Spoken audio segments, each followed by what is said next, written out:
Today in the wood yard, I got a load of logs. Is that awesome or what? You're gonna see it being unloaded right now. So this morning I got a call from John, my logger, truck driver, log supplier, all that good stuff.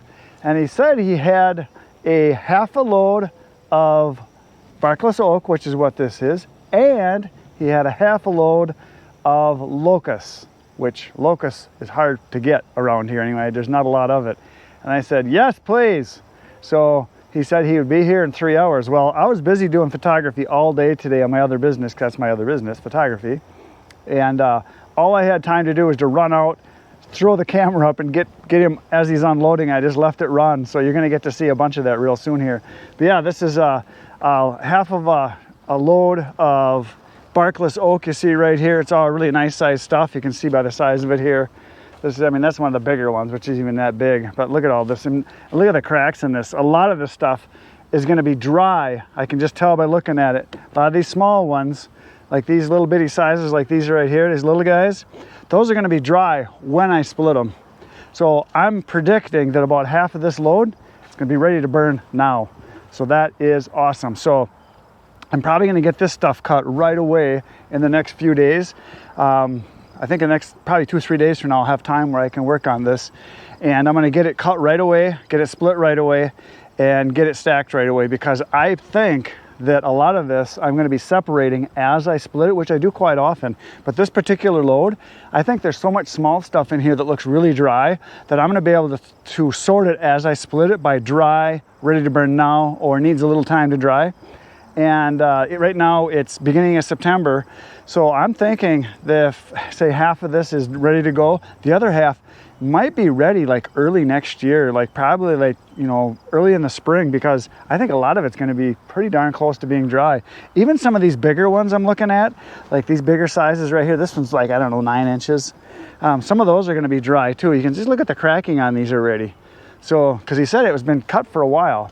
And it's been dead standing for a long time, because it's really dead. As you can see, there's no bark at all on any of this. So it's hard to come by. He said normally they have a lot of it, but this year they cut so much of it, they're kind of all caught up. They don't have a lot more of this barkless oak. So I mean, just look at all this stuff here. Some of it's a little punky on the outside, but if you look at the ends, it's just a little bit here. But for the most part, it's really good, solid. There's a little bit on the outside here, but this stuff burns really good. So then the other half of the load, so here's the other half of the load, and this is locust, which is awesome firewood. For those of you that have never burned it, it burns slower and hotter than oak. I think it's BTU wise, I think it's even better than oak. It's like as good as hickory, if not better. So it is absolutely awesome. Now this was cut green, so it's got bark on it, but some of the bark's coming off. And the one thing about locust, I know there's 2 different kinds. There's honey locust and black locust. This is considered black locust, I guess. That's what I've always called it. I mean, it might be something else, but it's actually green on the inside. And this is really nice stuff to use for like fence posts and things like that, because it doesn't rot, which is awesome. But for firewood, it burns hot and it burns long, and it doesn't produce much ash at all. The bad thing about it is though, and I've mentioned this in other videos before, as you can see the bark's coming off. You can see it comes off in big long strips like this, and bigger than that. You'll have whole big huge strips will just peel right off of it as it dries down and as you cut it. And that's good and bad. It's good because it dries fairly fast, and what happens is as the wood itself actually starts to shrink, what happens is the bark will pop right off, and then you got no bark on it, so you're not having that basically skin on the wood to hold the moisture in, so it dries faster. And this is all really nice sized stuff. I mean, look at this here and here, and look at all these. These are just really nice. And look at these little guys here. I mean, that's a one splitter. So awesome size stuff. Nothing really big in there at all that I see, which I mean, like this is one of the bigger ones. Right here's a bigger one. I mean, that's not even that big. But yeah, this stuff is going to be just fantastic firewood. So I'm kind of anxious to get going on this as fast as I can, because this will need more time to dry. This will be ready, if I cut it, split it, and stack it right now, this will be ready, you know, the end of next summer, which is, you know, where we're already at. So it'll be maybe a year, maybe less, might be ready by next spring, late spring, if I get it processed right away. But the bad thing is, like I said, it makes a huge mess. You got bark everywhere, just everywhere. So there it is, 2 big loads, and it gets better. I don't have it yet, but he's bringing me another load. He just got a full load of cherry cut on a job, and he said, if I want it, I can have it. Cherry's even harder to get than the locust, for me anyway. So this is all cherry right here that I processed, you know, the last stuff that I did. And when he comes back, he said he might come tomorrow or the next day, depending on his schedule. I have to get this stuff, I'm gonna get these, this stuff out of here. I'm gonna get my trailer pulled out of there, because he's gonna put the cherry right here, because then I can put the cherry right with the rest of the cherry right in this area. But he's got a whole load he's gonna be bringing me, so is that sweet or what? So that'll be coming up real soon, another whole load. And hopefully I won't be so busy that I can actually film him unloading. Because what I'd really like to do, I think it'd be cool for you guys to see, is I'm gonna put a camera maybe on his bucket, on his loader, so I can get him as he's unloading, get some action shots that way, and maybe go up on his seat where he does his loading, where his controls are, and maybe get that view so I can get him unloading from there. That'd be really neat to see too. So that's what's gonna happen. So now you're finally gonna get to see the load of logs get unloaded from the trucks. I'll quit talking now and you can watch. And I'll put some music, maybe some horsey music. Does that sound good?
So there you go. You got to see the wood getting unloaded. That was pretty awesome. I think it's always neat when you see the wood coming, because it's so much wood all at one time that to me, it's just like being a little kid at Christmas.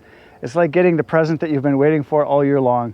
And now I get more wood that I can cut. And that's going to be pretty cool to do. So that's it for today, folks. Thanks for watching. Thanks for being here. Please hit the buttons. You know what to do. Hit the like, the subscribe, the share, all that good stuff. And between now and tomorrow, when you come back, because I know you're going to, get outside, get cutting. Good night, Irene.